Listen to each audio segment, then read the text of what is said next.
प्यारे बच्चों, स्वागत है आप सभी का पॉली वाला टेक्निक के एक नए वीडियो में।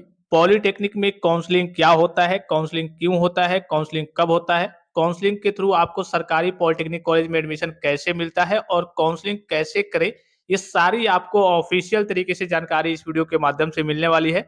और ये वीडियो आपके लिए काफी ज्यादा इंपॉर्टेंट है। देखिए, एक चीज मैं आपको बता दूं कि बिना काउंसलिंग के आपका पॉलिटेक्निक में एडमिशन नहीं होता है। एक बार फिर से आप रिपीट करके सुनेंगे कि बिना काउंसलिंग के आपका पॉलिटेक्निक में एडमिशन नहीं होता है। मान लीजिए, सपोज कीजिए कि आपके प्रवेश परीक्षा में 400 में 400 नंबर आए हैं। अगर आप उत्तर प्रदेश पॉलिटेक्निक प्रवेश परीक्षा का आपने एग्जाम दिया है तो 400 में 400 नंबर आपने प्राप्त कर लिए हैं, लेकिन आपकी काउंसलिंग अच्छे से नहीं हुई, या फिर आपने काउंसलिंग नहीं कराई, या फिर आपने काउंसलिंग गलत तरीके से कर दी, तो इस केस में आपका पॉलिटेक्निक में एडमिशन नहीं हो पाएगा। आप 2026 के पॉलिटेक्निक से बाहर हो जाएंगे। कहने का सीधा मतलब क्या है कि काउंसलिंग ही एकमात्र जरिया है जो आपको पॉलिटेक्निक में एडमिशन दिलाता है। मान लीजिए किसी बच्चे का काफी कम नंबर आया है, 400 में उसका 50 नंबर आया है, 60 नंबर आया है, तो कभी कभी ये होता है कि कम नंबर वाले बच्चे को पॉलिटेक्निक कॉलेज में एडमिशन देखने को मिल जाता है, लेकिन ज्यादा नंबर वाले बच्चों को नहीं मिलता है। क्यों नहीं मिलता है? क्योंकि उसको काउंसलिंग का तरीका नहीं मालूम होता है, काउंसलिंग के बारे में उसके पास जानकारी नहीं होती है, या फिर वो गलत जगह से काउंसलिंग करा लेता है, या फिर वो गलत तरीके से काउंसलिंग कर लेता है। तो काफी सारी चीजें हैं। तो बिना काउंसलिंग के आपका पॉलिटेक्निक में, कहने का सीधा मतलब है कि बिना काउंसलिंग के आपका पॉलिटेक्निक में एडमिशन नहीं होता है। तो इस वीडियो में इसी के बारे में डिटेल में बात करने वाले हैं कि काउंसलिंग आखिर होता क्या है, काउंसलिंग किस चिड़िया का नाम है, काउंसलिंग क्यों होता है, काउंसलिंग कब होता है, सरकारी कॉलेज कैसे मिलता है, और काउंसलिंग आपको कैसे और कहां से कराना है, ये सारी जानकारी आपको इस वीडियो के माध्यम से मिलने वाली है।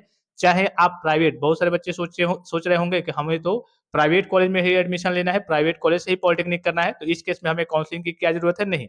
आप चाहे सरकारी पॉलिटेक्निक कॉलेज में एडमिशन लेना चाहते हैं, चाहे अर्ध सरकारी में, चाहे आप प्राइवेट में, सभी के लिए काउंसलिंग के थ्रू ही जाकर के आपको एडमिशन मिलता है। अर्थात बिना काउंसलिंग के आपका पॉलिटेक्निक में एडमिशन नहीं होता है। ठीक है। इससे पहले मैं आप सभी प्यारे बच्चों को बता दूं कि अगर आप भी पॉलिटेक्निक प्रवेश परीक्षा 2026 की तैयारी कर रहे हैं और आपको इन सारी चीजों की जरूरत है, नोट्स आपको हिंदी और इंग्लिश दोनों में देखने को मिल जाएगा। ओरिजिनल आपको ई बुक 2026 का नया देखने को मिल जाएगा, जिसमें से आपके सभी क्वेश्चन वगैरह आपके प्रवेश परीक्षा में इसी से पूछे जाते हैं। चैप्टर वाइज आपको एमसीक्यू देखने को मिल जाएगा रिवीजन के लिए, हिंदी और इंग्लिश में। इंपॉर्टेंट क्वेश्चंस के पीडीएफ देखने को मिल जाएंगे, फार्मूला का ई बुक आपको देखने को मिल जाएगा सीक्वेंस में, अर्थात चैप्टर वाइज। और पिछले साल के ओरिजिनल, पिछले 5 साल के ओरिजिनल क्वेश्चन पेपर देखने को मिल जाएंगे। एडमिशन की जानकारी वगैरह तो यहाँ से आपको दी ही जाती है। और मॉडल पेपर का आपको नया सेट भी देखने को मिल जाएगा, जिसमें वही क्वेश्चंस रहेंगे जो इस बार आपके प्रवेश परीक्षा में पूछे जाने वाले हैं। ये सारी चीजें आपको पॉली वाला टेक्निक एप्लीकेशन में मात्र 49 में आपको मार्केट से बुक, ई बुक कुछ भी खरीदने की जरूरत नहीं पड़ेगी। मात्र 49 में आपको सारी चीजें जो इंटरफेस पे आपको दिख रही है, सारी चीजें आपको यहीं से देखने को मिल जाएगी। बस आपको अपनी ओर से थोड़ी सी मेहनत करनी है, प्रैक्टिस करनी है, और आपको सरकारी कॉलेज पे कब्जा करना है। ठीक है। अब चलिए बात करते हैं सबसे पहला पॉइंट कि आखिर काउंसलिंग क्या होता है, काउंसलिंग का मतलब क्या होता है। पॉलिटेक्निक की काउंसलिंग, काउंसलिंग के मतलब कई सारे होते हैं, हम पॉलिटेक्निक की काउंसलिंग के बारे में बात कर रहे हैं। तो काउंसलिंग क्या है? एक मुख्य द्वार है, एक मुख्य दरवाजा है। जैसे ये आपका कॉलेज है, ठीक है। ये क्या है भाई? ये आपका क्या हो गया? ये आपका, मान लीजिए कि आपका ये कॉलेज हो गया, ठीक है। और इधर आपके हो गए बहुत सारी चीजें कि आपने फॉर्म फिलअप किया, एंट्रेंस एग्जाम, आपका एडमिट कार्ड आया, एंट्रेंस एग्जाम दिया, रिजल्ट आया, बहुत सारी चीजें हो गई। मेन जो है ये आपका कॉलेज है, मान लीजिए कि एडमिशन के लिए पॉलिटेक्निक का कोई कॉलेज है, और लास्ट स्टेप में आप चले गए हैं, मतलब आपने एंट्रेंस एग्जाम दे दिया है, सारे काम आपने कर लिए हैं। तो बिना काउंसलिंग के आपका इस पॉलिटेक्निक कॉलेज में, चाहे सरकारी हो, चाहे अर्ध सरकारी हो, चाहे प्राइवेट हो, बिना काउंसलिंग के आपका इस कॉलेज में आपका एडमिशन नहीं हो पाएगा। काउंसलिंग से होकर के सभी बच्चों को गुजरना होता है। ठीक है। क्या होता है भाई? काउंसलिंग एक एडमिशन का, कह सकते हैं कि मुख्य दरवाजा है। उस दरवाजे से होकर के ही आपको एडमिशन मिलता है, इसके बिना आपका एडमिशन नहीं हो पाता है। अब ये काउंसलिंग आपका होता क्यों है? मान लीजिए आप ये तो समझ गए कि हाँ, काउंसलिंग क्या है भाई, काउंसलिंग के थ्रू ही पॉलिटेक्निक में एडमिशन होता है।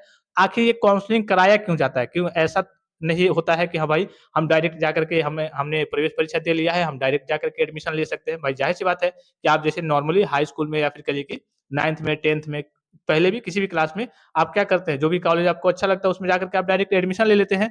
तो आखिर ये काउंसलिंग क्यों होता है? तो इसको सरल भाषा में समझिए, सबसे सरल भाषा में।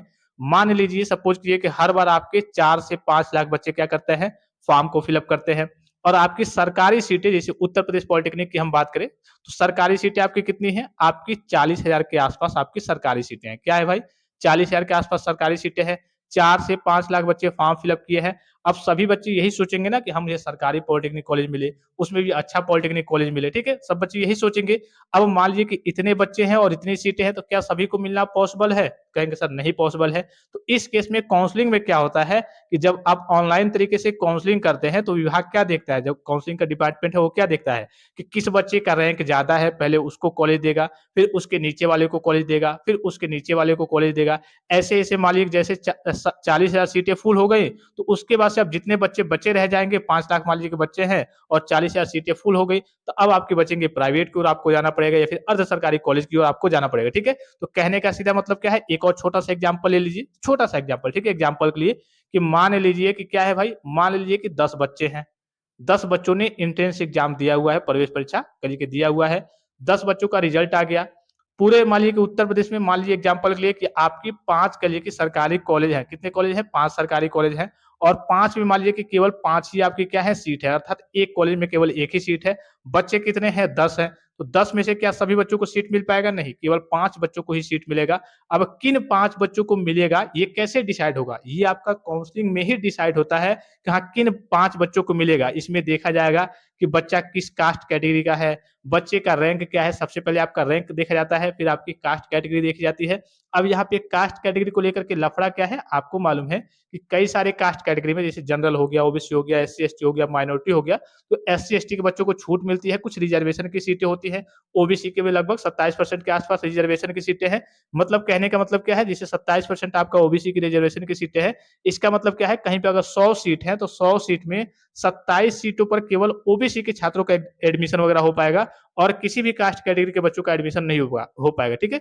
रिजर्वेशन मतलब आरक्षण कह सकते हैं कि हाँ, इतना रिजर्व है कि इतनी सीटों पर एससी-एसटी के बच्चों का होगा, इतनी सीटों पर कहिए कि ओबीसी के बच्चों का होगा और बाकी सारी जितनी सीटें बच जाएँगी, वो आपके जनरल में आ जाएँगे, उसमें सभी प्रकार के बच्चे जो हाई लेवल वाले बच्चे होंगे, जिनका रैंक ज़्यादा होगा, उस हिसाब से उनको मिलेगा, ठीक है? तो मैंने आपको एग्ज़ाम्पल के थ्रू बताया कि हाँ, भाई मान लीजिए कि 10 बच्चों ने पॉलिटेक्निक प्रवेश परीक्षा का फॉर्म फिल अप किया हुआ है।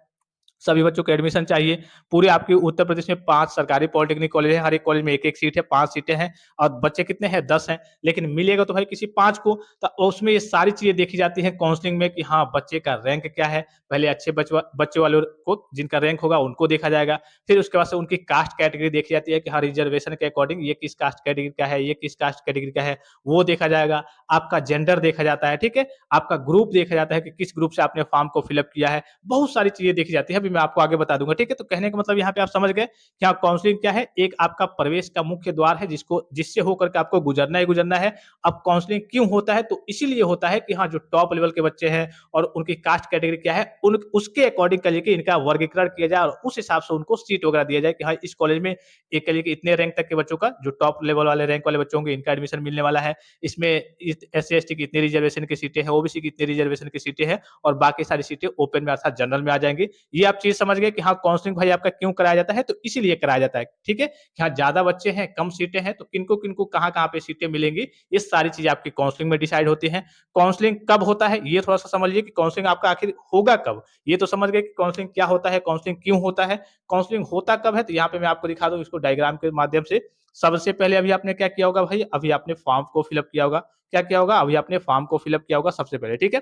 फॉर्म फिल अप करने के बाद से आपका एग्ज़ाम होता है। एग्ज़ाम जैसे ही हो जाएगा, आपको देखने के लिए आंसर की मिल जाएगा कि हाँ, आपने कितना सही किया है। फिर उसके बाद से आपको रिज़ल्ट देखने को मिल जाता है। रिज़ल्ट के तुरंत बाद आपकी काउंसलिंग क्या हो जाती है भाई, स्टार्ट हो जाती है। अब बच्चे क्या करते हैं कभी-कभी, जिनको आइडिया नहीं होता है, वो एक तरीके से साइबर कैफ़े के पास चले जाते हैं या फिर किसी ऐसी जगह पे चले जाते हैं। कहने के लिए तो सभी लोग कहते हैं कि हाँ, हमारे यहाँ से काउंसलिंग कराओ, हमारे यहाँ से काउंसलिंग कराओ, बेटर रहेगा। लेकिन बाद में वो छोड़ कर के आपको चले जाएँगे, ना ही वो आपकी बातों को सुनेंगे या फिर ऐसी जगह पे आपका कहिए कि प्राइवेट में या फिर कहीं ऐसी जगह पे एडमिशन दिला देंगे, जहाँ पे वो कॉलेज एक तरीके से उसका रेपुटेशन काफ़ी डाउन है, वहाँ पे आपको नौकरी भी नहीं मिलती है। तो आप चाहें तो जब भी आपका काउंसलिंग होता है, आप हमारी टीम से आप जुड़े रहेंगे या फिर कहिए कि व्हाट्सएप नंबर मैं आपको दे रहा हूँ। बहुत सारे बच्चे व्हाट्सएप ग्रुप में भी जॉइन हैं। यहाँ पे व्हाट्सएप नंबर आप इसको नोट कर लेंगे।